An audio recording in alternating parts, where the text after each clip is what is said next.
Hi everyone. I've been vegan for about 10 years, but one thing I could say, when you eat raw vegan like tonight, I don't always eat raw vegan, you realize you've been constipated your whole life and you didn't know it. How many people are vegans in this group, in this room right now? Raise your hand. How many pre-vegans? How many people never raise their hands no matter what? Raise your hand. Okay. There's always a few in the group.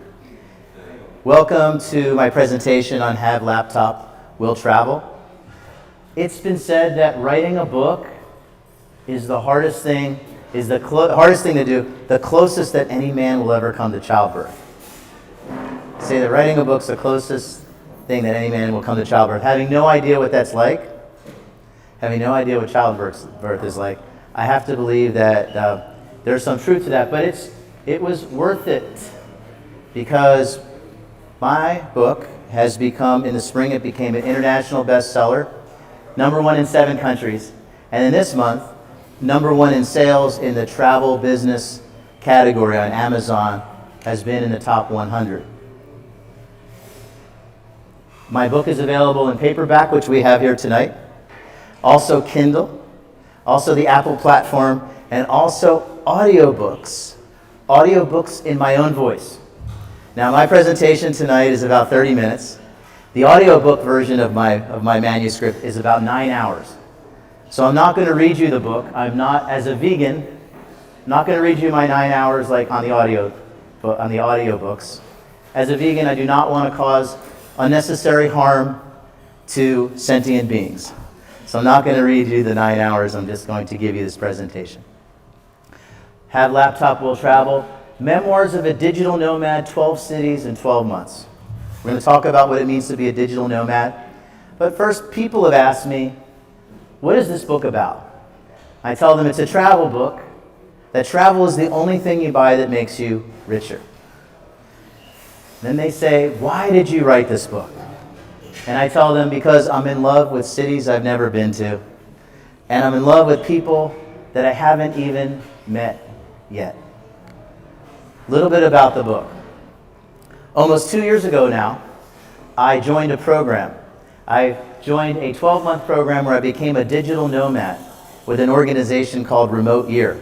Has anyone heard of Remote Year? It's an association that puts together teams of people, and we're all location-independent professionals, meaning we have our own businesses that we can operate remotely wherever we are in the world, or we work for a company, like companies like Unilever and Microsoft, where they actually let their employees travel around the world. So I joined this program, and there were 48 other people.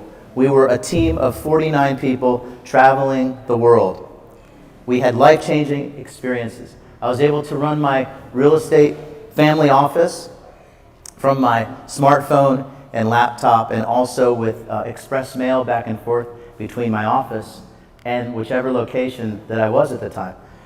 And in these 12 cities in 12 months, these 10 countries on 4 continents, month by month, city by city, I feel, and I think you get a sense for it when you read the book, that I traveled the world, I lived in these places as a resident, not as a tourist. And last but not least, woven throughout the book, and there's a little bit of a warning on the back of the book. It says, I use my passion for veganism to spread my passion for veganism around the globe. So I used this Remote Year platform in many cities where I was. I gave presentations. We'll talk a little bit about the events that I spoke at. Come on, babe. There we go. A little bit about travel, and we're going to break down some of the cities, talk about cities. We won't go through all the cities, but let's talk about travel. Did you know that they've done research, Pew Research, for example, and they found that travel, for folks like us, is the #1 aspiration for people. Meaning, what they want to do, what they'd love to do if they had their way, is to hang up all of their obligations, put all their obligations on the shelf, somehow wish them all away, things that keep them anchored to their homes where they live and work and raise family, and just get on the sailboat, or get on that steel bird and fly away somewhere and go away for a very long time. The thing is, Up until very recently, travel was reserved for just the very wealthy. It says here the most important graph in the world. Well, that might be a bridge too far, but I think it's really important to recognize we're living in the age of abundance. For the first 2,000 years, you can see it right there, almost 2,000 years, the income of mankind, the average person was zero or close to zero. Did you know that? And so if you really want to live in a world with income equality, what you want is poverty, war, early death, and absolute nothingness, because that's what it was until about 250 years ago when we first started having what gets a bad name these days, but it's literally eliminating poverty before our eyes around the world. And that's free market capitalism.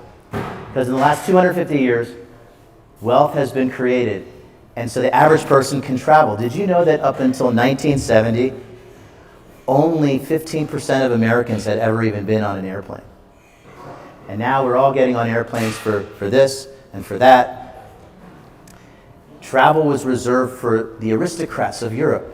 A British aristocrat would take, as he was a man of leisure, not like the rest of the unwashed masses, and he would take his trip to Prague and his trip to Paris, and that was reserved for men of leisure. My story, my book actually starts out on the balcony of my waterfront apartment here in West Palm Beach. And that's a picture of my view. And there is the moon shining off the water, creating a road-like reflection. And little did I know, there's a Swedish word for it, and it's called mangata. And for years I've enjoyed this view on my apartment not too far from here in West Palm Beach.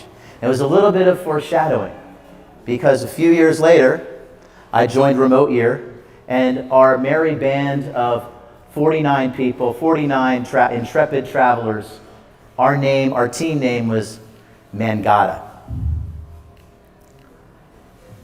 It's interesting traveling with 48 people you don't know on day one for a whole year, I gotta tell you.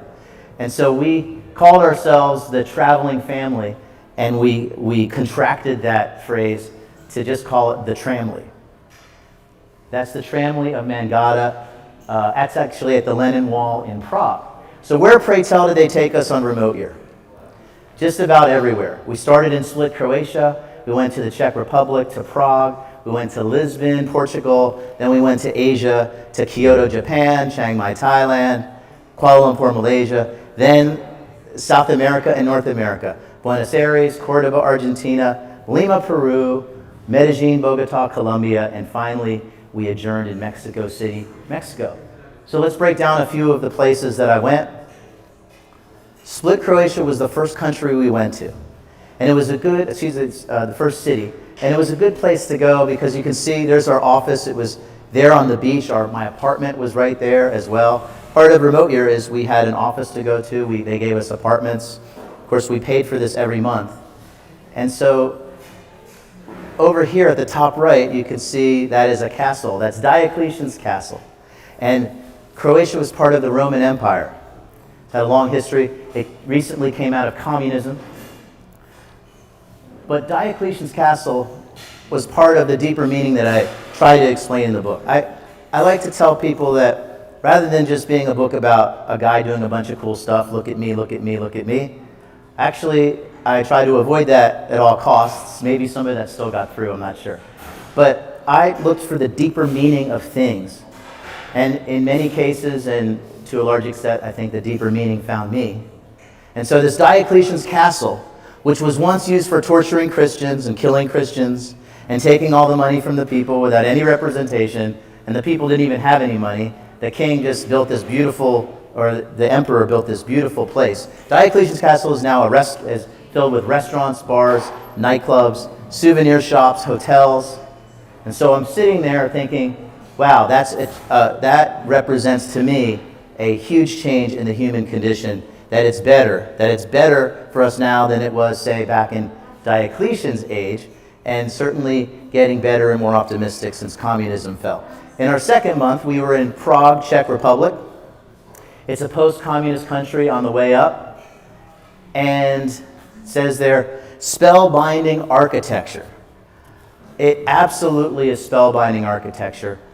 One thing that I thought turned out really nice in my book is that each chapter is the city that we lived in for a month, right? And each chapter starts off with, if I can find, a map of where we are in the world, the city we lived in, and then there's also a quote. A quote that came from someone else that tries to set the tone for that chapter in that city that we lived in. And Prague's opening inspirational quote that sets the tone for the chapter, in Prague the quote says, "Some people prefer electronic books because they think paper books take up space.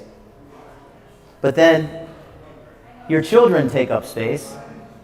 The Sistine Chapel, it takes up space. And the city of Prague, it takes up space too." Absolutely beautiful, old world, otherworldly, old world Europe style, if you can understand what I'm saying. It's one of the, actually one of the only cities that did not get bombed in World War II. And then before that, it's one of the only European cities that didn't get completely rebuilt in the 1900s. Because it's so beautiful when you go to this place and you see this medieval, old world European charm. It just takes your breath away. And so we were there in the anniversary of the Velvet Revolution. The Velvet Revolution is called that because communism was overthrown, really without any violence or without the shedding of blood. And so we went on a field trip. Remote year, in every city we were in, organized these field trips. But they were kind of field trips that no tourists would know about. So there we were with a historian, his name was Marcus. And he walked us on the anniversary of the Velvet Revolution. He walked us through the big square where they had a huge demonstration. And as the story goes, the demonstration was organized by students. And it was on a Friday. And so the students wanted to go have their demonstration in the square opposing the current system and opposing communism. But they were going home for the weekend, so they took their laundry. And they got trapped with the police. There was a melee, and the police beat them with billy clubs, and people went all over the place, and the laundry got scattered everywhere. And it actually looked like a massacre had occurred. But it didn't. But the pictures were taken. The pictures went all over the news around the world, and so the communists actually stepped down just because of that. So you could say in a very real sense, and I write about this, you could say in a real sense that dirty laundry defeated communism in what is now the Czech Republic.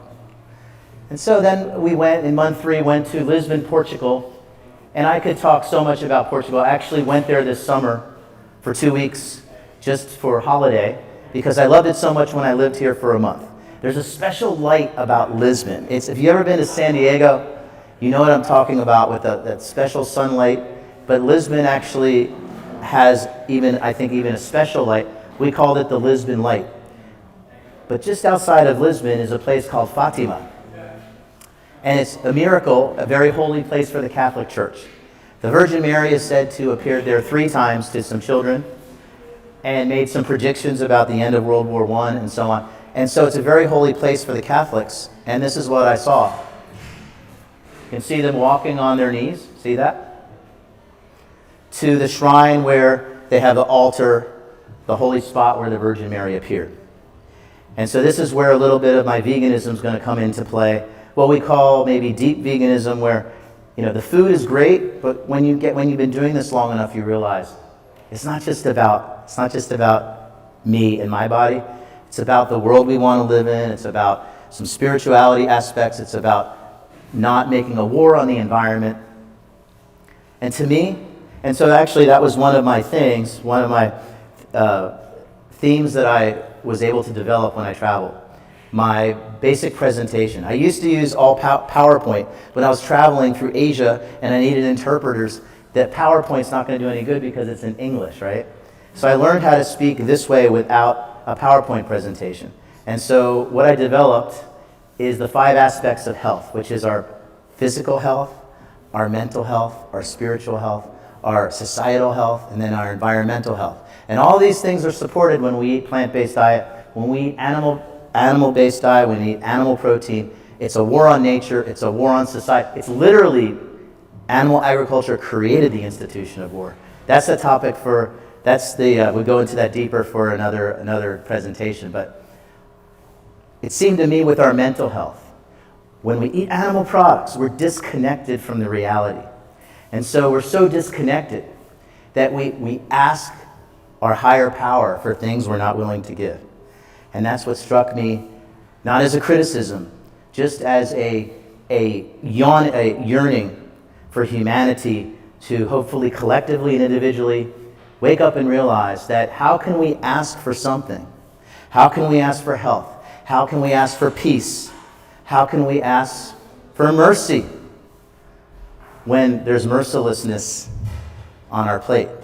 So the idea is that our values that we hold mainstream, liberation, freedom, justice, equality, kindness, respect, compassion, respect for females, all of these things that we hold as mainstream ideals for humanity, it's very important that those ideals are also reflected on the plate. Does that make sense? Is that good? All right, let me hear it. Thank you. We went to Asia for 3 months. I'm going to preempt a question. I'd be happy to take some questions afterwards. And every time I present about this book, I get the same question, so I'm going to preempt it now. People ask me, which was my favorite country that I lived in? You might have already thought of it. So I'm going to say it's Japan, because I finally found a country and a culture and a city, for that matter, where things were done on time, perfectly, without any drama, without raising our voice, where things are clean. Everything was almost seemingly perfect. See the bikes in the picture. Walking from my apartment to the workspace, about a 15-minute walk. First actually to Bikram yoga, then to the workspace. I love routines. I always found a yoga place. It was always on the way to the workspace. It's just these serendipity things. You pass these bikes in other apartment buildings. They never ever lock the bike.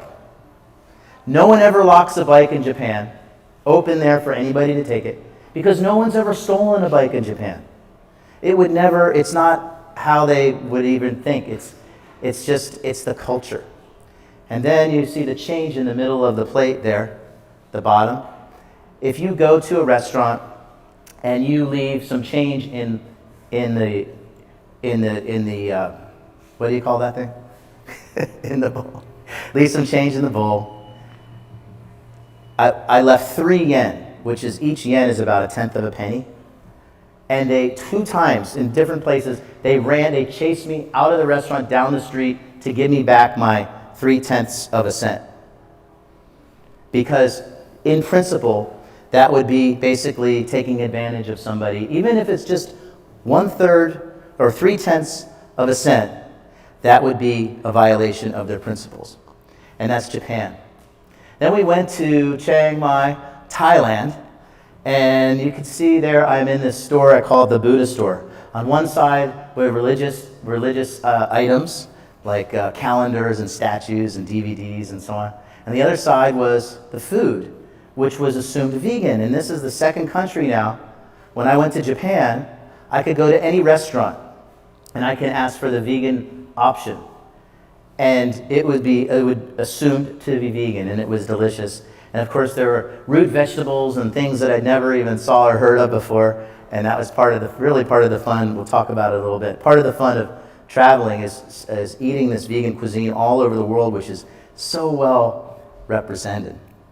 I thought to myself, gosh, this Buddhism thing, even though they may not follow it, but Buddhism really does adhere to the original tenets of compassion and nonviolence to all beings. That really resonated with me. It's a law and order monarchy. They dissolved their parliament a few years back. They've had a king system for a very long time that's backed by the military.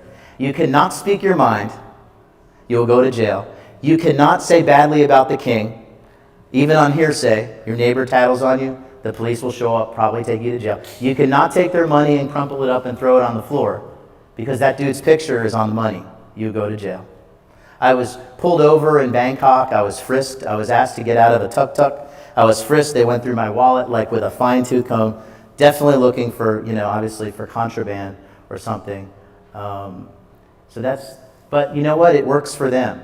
And actually, one of the takeaways that actually happened here when I saw all this orderliness was, why do you need a messy democracy where everybody's fighting over everything when you've got 2,000 years of culture telling them what to do and how to act? And that to me, and so why not just have an administrative monarchy where you don't have representative democracy? Why would you want that when everything is just the way it is? That was a real paradigm shift for me. Not that I'll always love our system of government and think it's the best, but it definitely opened my eyes to some of that. I gave presentations in in Asia, in Japan, and Thailand. And this one, actually, my presentation was in the Wildflower Home, a shelter for single mothers. And actually, 10% of the proceeds of this book have gone and will go to this shelter called the Wildflower Home outside of Chiang Mai, Thailand.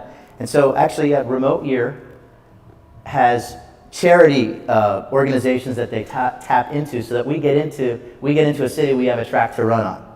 So we went to this place, and I was actually doing some manual labor for the second day, if you can believe it. I was shoveling gravel into a wheelbarrow and taking it to the other side of the property because they're doing a project. And it was lunchtime, and I noticed that the young mothers, they're cooking the mung beans.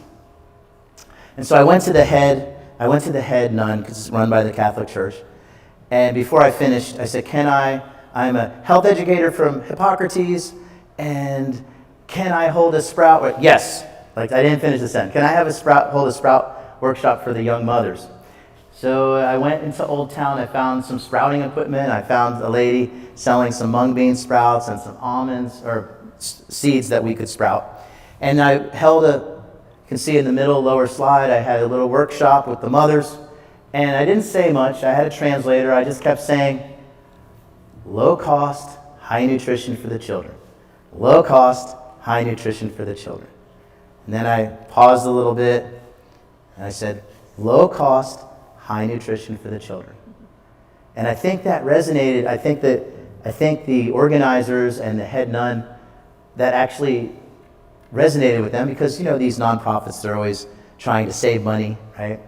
And I was long gone. Weeks had gone by. We leave Thailand.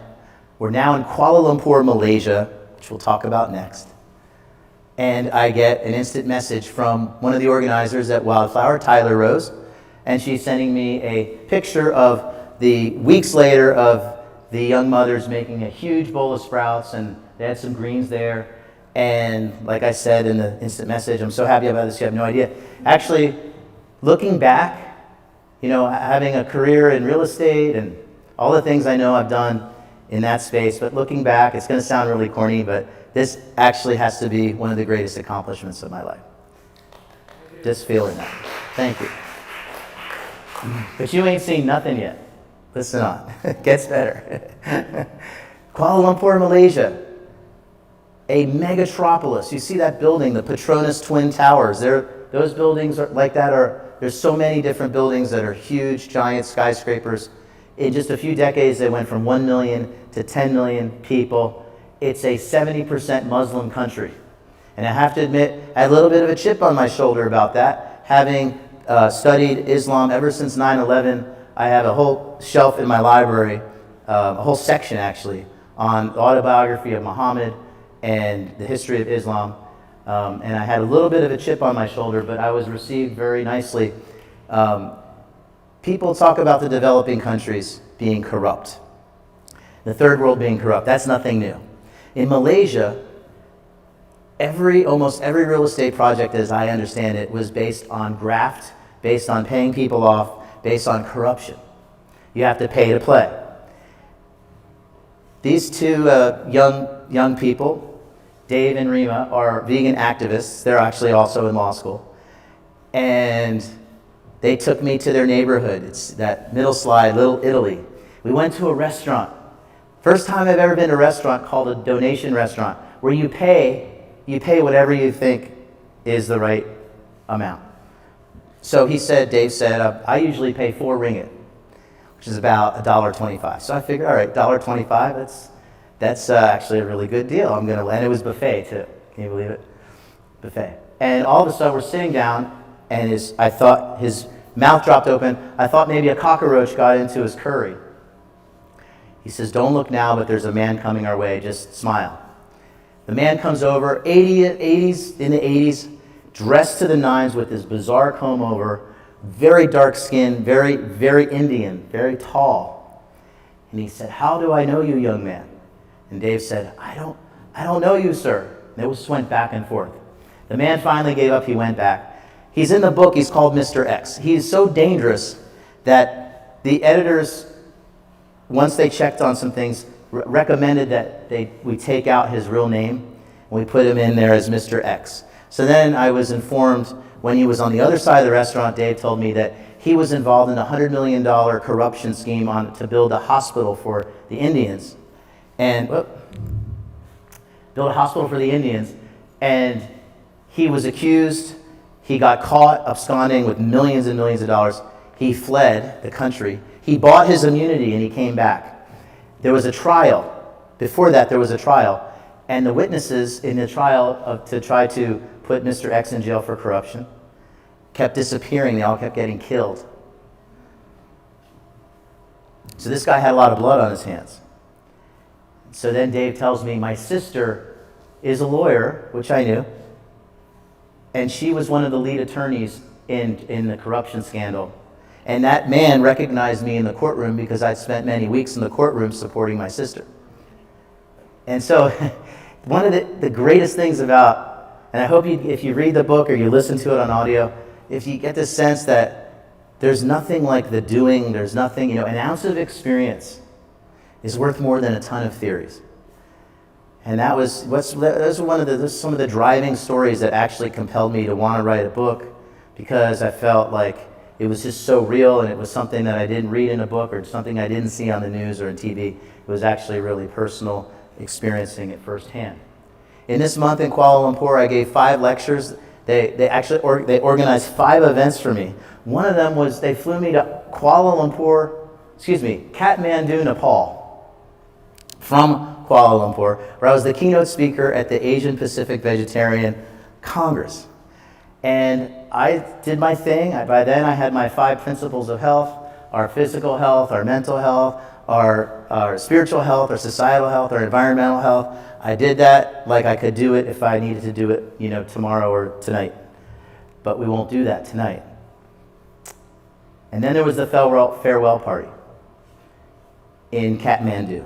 Everyone, the organizers and some of the guests and some of the other presenters, and there's music. And they're also singing. They're on the table. They're giving speeches. They're eating like they're going to the electric chair tomorrow. And all of it was done without alcohol. And in Nepal, they really don't drink too much. In Malaysia, they really don't drink too much. And so that was actually a breakthrough. I actually write about it in the book. People are always surprised. They're like, oh, you're a vegan and you drink wine? I said, well, I'm a vegan, not a saint. So it was that month I actually decided to go dry, not drink wine, because we're in a Muslim country. I wanted to try to see what it's like. But all this socializing and partying was done without alcohol, and to me that was very interesting. It was a breakthrough for me. So I had a great weekend in Kathmandu. I'm on the airplane. We're on the runway. We're turning the corner to face the other way to hit the jets. And nothing prepared me for what happened next. I heard a big explosion. I thought that our engine had exploded. Then it didn't seem that happened, and then the stewardess points out the window and says, there's been a crash. I went to the window, I unbuckled my belt, I went, and I saw huge plumes of, it wasn't fire like you've seen, it was more like just the hell that's created with jet fuel and twisted steel. And this picture was taken like an hour later. I was so weirded out, I didn't even think about I wasn't going to take pictures like that. And so as it turned out, and by the way, I could talk an hour about this one. There's so many insights, like the way the government handled information about this crash. Well, I'll just a little bit of a departure. The air traffic control is giving information about the crash to the captain, and then the captain's giving it to me. Like, it's so loosey-goosey, right? Like, then they open the cockpit, the main door, and I'm like looking right at the crash, and I can see stretchers with remains. And so quickly it became from a rescue operation to a recovery operation. And it really shook me. And I remember thinking, and the takeaway, even as I stand here today, the takeaway is that we want to be worthy of a life well lived. We want to be worthy of a life well lived. 38 people died. 10 people they never even found, they were just incinerated. So I called my mom. But when something like that happens, if you're lucky enough to still have a mom in your life, first thing I thought of is I got to call my mom, right? So I have maybe half a bar to a bar cell phone, very bad reception. I told my mom. My dad's on the speakerphone too. They freak out. They're like, you need to stop this remote you're traveling. You need to get yourself home right now. You need to stop this. You've done enough. Da da da da da. I called my sister. You need to stop this remote year program. You need to get yourself home. This has gone too far. What are you trying to do? So it ended up being that I was the one consoling them instead of the other way around. 3 months in Europe, 3 months in Asia, 6 months in South America and North America. And we started out in 2 months in Argentina, Buenos Aires and Cordoba. So all of the honor, respect, punctuality, manners, cleanliness that I had come to really love in Asia was completely, and I'm not going to knock the Argentinians, because you'll see how I hopefully dig myself out of the hole, but it was all thrown out the window. And so Uber didn't work. And so a cab driver told me, he said, yeah, us Argentinians, he volunteered it. Us Argentinians, we're Spanish descent and we're Italian descent. And we got all of the bad and none of the good from them. And he says, as a matter of fact, he said, do you know, I guess it's raining hard, right? Nice. The hurricane's coming early, maybe. The cab driver continued. He said, do you know how an Argentinian man kills himself, commits suicide? I said, no, how? He says he climbs up to the top of his ego and he jumps off. Argentina is besieged, as we gather here tonight, Argentina is besieged with existential, structural, economic problems.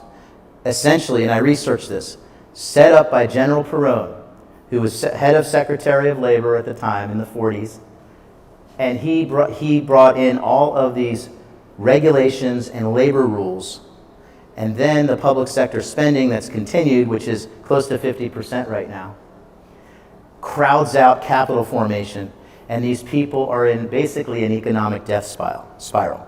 Just in the 2 months that we were there, they had inflation of 24%.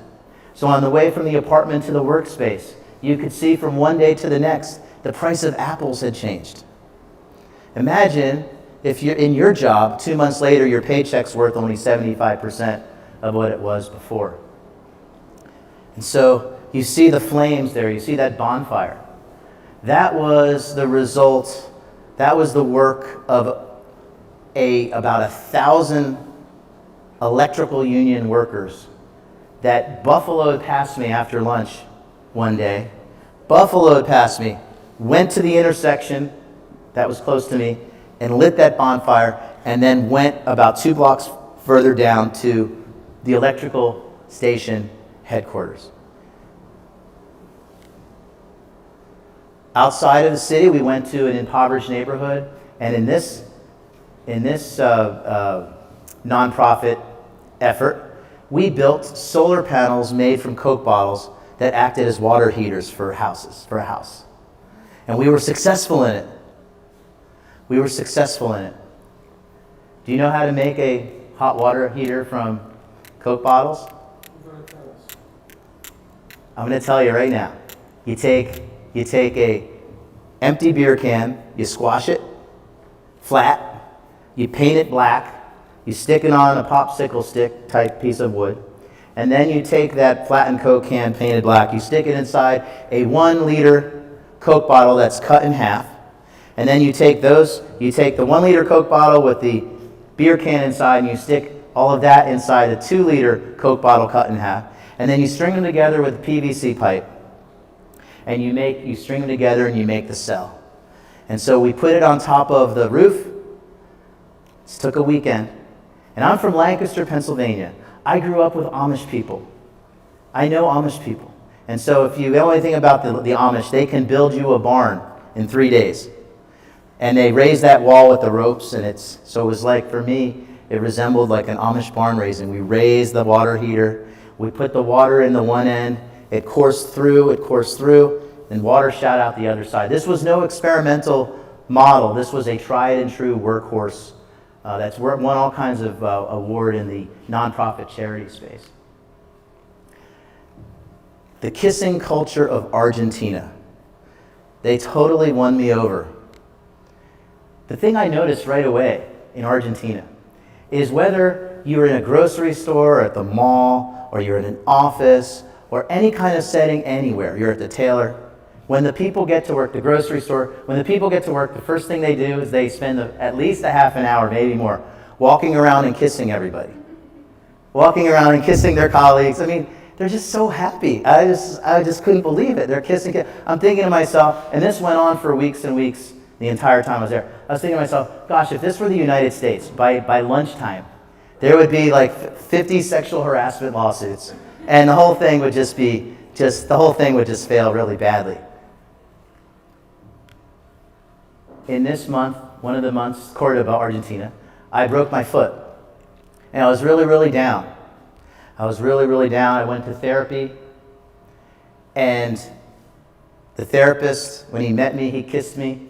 When I left, he kissed me on the cheek. Only on one side. They kissed on one side. The doctor kissed me, what?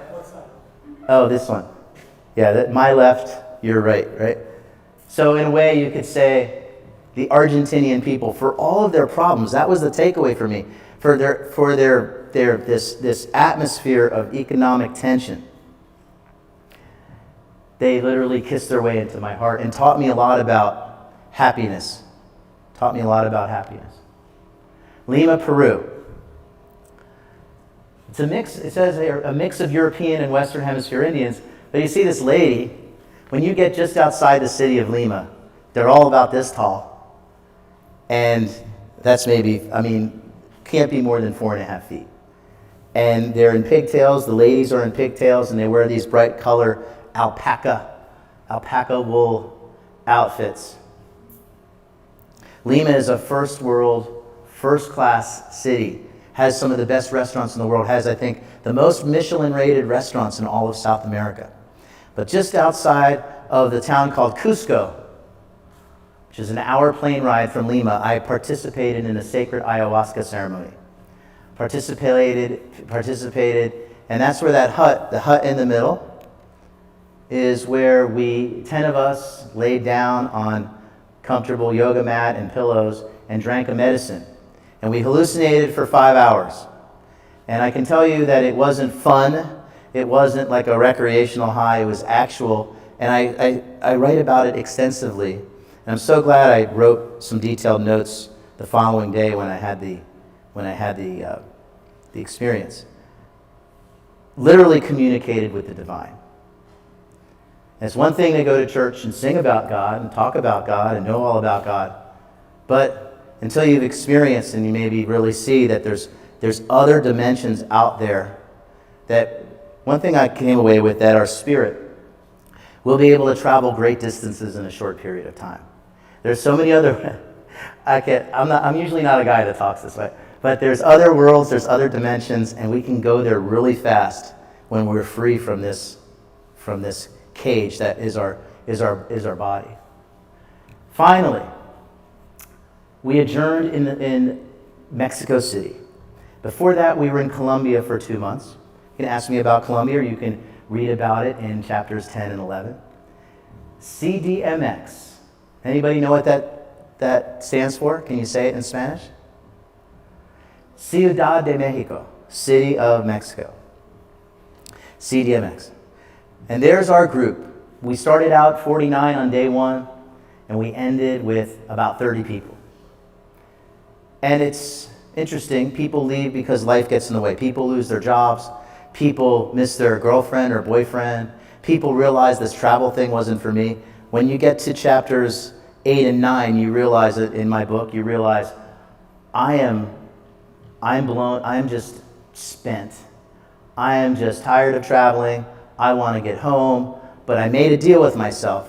Some people just quit. And there's actually a group of us that were like I guess a little bit of self-righteous people that proclaim we're not quitters and we never quit. So that was one of the driving forces for me to just hang in there for 12 months. Did you know that this city of 20 million people is built on a lake? And that because it grew to 20 million people, they had to make space, they had to make land. So they filled in clay on this land.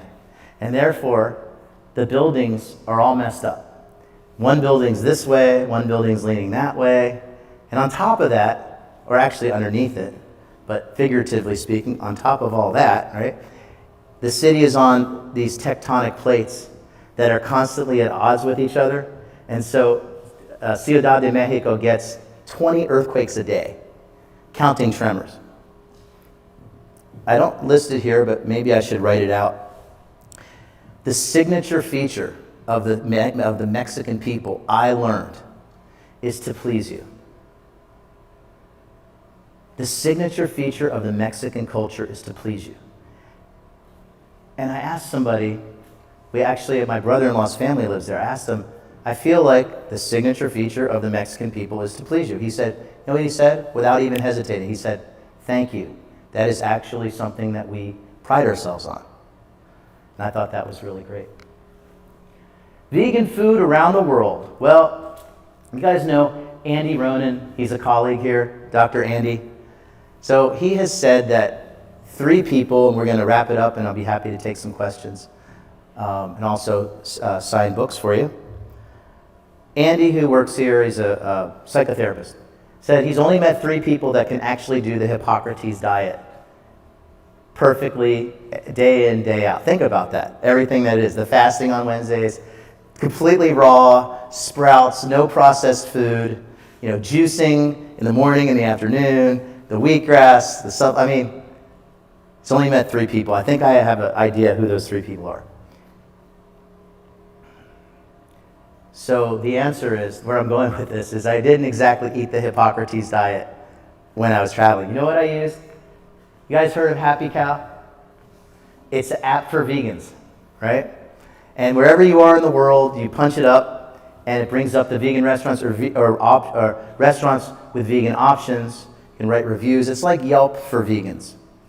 So one thing I learned is there's vegan food. I don't care where you are in this world, there's always vegan food all around. And so I thought that was wonderful, because you worry when you travel. Is there going to be vegan options for me? So what does this all mean? I learned that cultures are diverse despite globalism.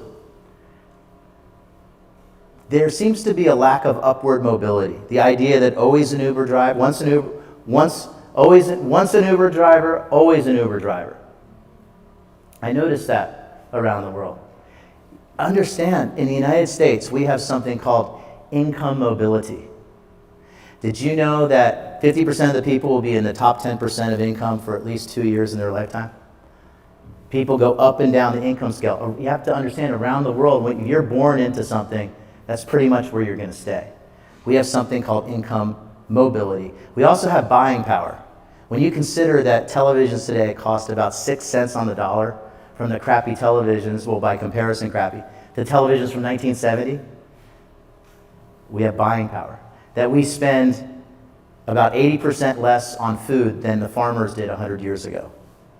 We have buying power. The idea that electricity Today's electricity would cost about $500,000 a month. That's a very extreme example. Video phones. To buy a video phone in the 80s was about $500,000. Now it's free on the smartphone. Harvard quality education, free on the smartphone. I mean, we are living in the age of abundance, and I think I really tried to bring that out in the book. Everywhere I went, I wanted to point to the betterment of the human condition. Everywhere I go, people are nice. I learned that this book has chapters, it has an ending, but the story really never ends, right? It's about the proverbial journey, not the destination. It wasn't all fun and games. As I said, I was really tired by months 7 or 8 and 9. I wanted to leave the program. There was broken bones, there was broken cell phones, there were broken hearts. There were a lot of ups and downs. It will probably take me an entire lifetime to process everything that happened to me. Things that you read in the book are still processing. In the scope of this book, I actually gave 16 lectures in 8 countries. But in 12 months, there was a 13th month I traveled that we didn't have in this book. I traveled on a vegan speaking tour. So all told, within a year's time, I gave out 40 lectures in 16 countries.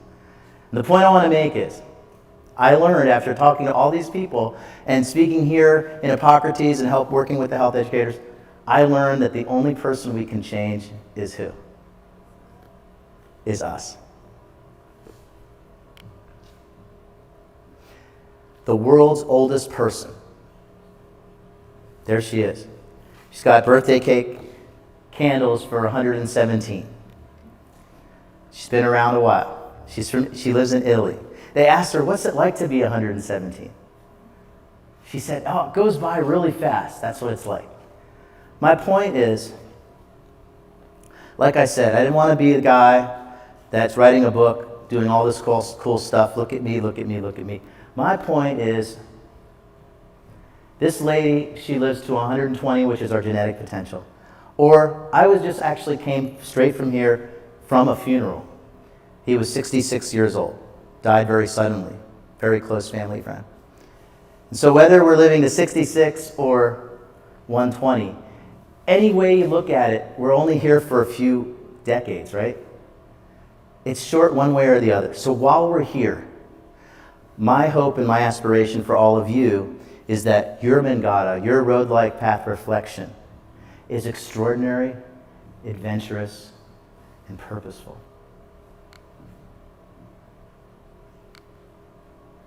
And that's Have Laptop Will Travel. Thank you.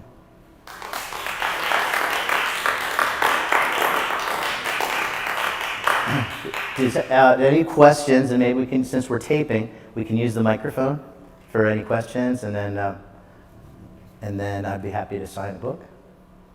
Anybody have a question? Yes. Please. There you go. Hi. Hi. That was very heartfelt and heartwarming, and very nice to hear all about that and some pictures. Thank you. So thank you for sharing your journey. And you had mentioned, you made it seem like it was your last year of journey because you're still going through maybe 12-month journey. Have you decided that you will not do this again for another year? Thank you for your question. I adjourned last September with my group. The program was for a year. So I came back into the real world late last year. So are you wondering if I'm going to do it again? Yeah, like either on your own or... Yeah, so, yeah, actually I was in Europe for 2 months this year, this summer, with remote year, because now that I've been through the program, I have the ability to go into any city that they're operating just for a month at a time. Our designation now, our title is citizen. So a citizen can go into a remote year city for a month at a time. And so I wouldn't do a whole year again. That's really because I can't. Because I wouldn't see the value in it. Like it really was hard. It was at first, and that's why so many people dropped out. At first it's like a vacation, like, wow, look at all, it's like a kid in a candy store. FOMO, fear of missing out. where it was something to do every night and every day. And then as things go along, guess what? FOMO turns into LOMO, love of missing out. And so thank you for your question. I'll always love travel, but I feel like I did it and there's like nothing more to do in that idea. But I'll always travel because it's the only thing we buy that makes us richer, right? And I'm in love with cities I've never been to and people I've never met. So thank you. Yes, sir. How are you? Oh, no, just hold it down. Yeah, I got a question. Okay, please. My curiosity would be financially, how do people go through the process of living their reality and just go travel for 12 Yeah. months? Yeah. How financially stressed out, what are the costs that each individual produces? Great, thank you. Great question. I probably should have broken that down before because probably everybody was thinking what you're thinking. So that's a great question. So remote year is very relatively inexpensive. What people do, most of the people traveling are millennials. So these, what are they, 30-something years old? And so what they do is they will get rid of their apartment and have no apartment back home, put things in storage. And so remote year charges $5,000 up front as a registration fee, and then $2,000, or they raised it, now it's $2,300 a month, includes the apartment, the workspace, and the travel. You have to get yourself to the first city and get yourself away from the last city, if that makes any sense. So the whole thing's all in about $30,000. But so you have to understand, that's basically what people pay in rent. And so I have my home here, I've got my roots here, my place sat here like a museum. I'm a pretennial, I'm a pretend millennial. I'm a little older, so I've got some roots here that I'm going to keep. Does that answer your question? Yeah. But, then how do people make money? Well, they're not make money. The food was included too. No, the food's not included. You have an apartment, so you go shopping, you go to a grocery store. That's a whole other thing I talk about in my book. The way that I, hacked vegan cuisine for my apartment is just these bio stores are everywhere, these so-called health food stores. And they were, they would have meat and cheese in a little area, but by and large they were, plant-based, organic restaurants. So, anybody else? Thank you for your question. Anybody else? Yes. Okay, so just as you were wrapping up, you said that the only person you can change is yourself, and that's what you learned from your 40 lectures. Yeah. And I wonder how people across the world are receiving this message. And in a lot of countries you hear that protein consumption is on the rise because they're becoming more wealthy, and the first thing they want to do is eat more meat, and I wonder how the whole thing is. That's a really good question. The question, if I could summarize it, is around the world, how is the vegan message being received, but also what are the behavior patterns of these countries that are going from developing countries to second world countries to first world countries where they can afford meat, dairy products, and eggs. Let's understand right now, meat, dairy products, and eggs are a sign of affluence. They've really only been widely available for, say, give or take 100 years. One beautiful thing is communities around the world that are lifting the veil, and you've got veg fests now where you never had a veg fest. You've got this incredible awareness. You've got dedicated organizers and activists in all these places where they put us up in their houses, they pick us up at the airport, all these things, and they're the vegans of the town, and they take us to the restaurant, and they take us to these places where we have potluck, and so there's this burgeoning but fledgling thing of this vegan movement that is so far light years ahead of just in the time I've been being an activist in the way that I can in the last, say, 3 or 4 years. At the same time, there are these headwinds, I'll call them, of, India, for example, just loving dairy. And it's interesting to see. We don't know how it's going to play out. Because historically, they will buy meat, dairy products, and eggs. But now with this new awareness and globalism, and social media and instant messaging and this instantness around the world.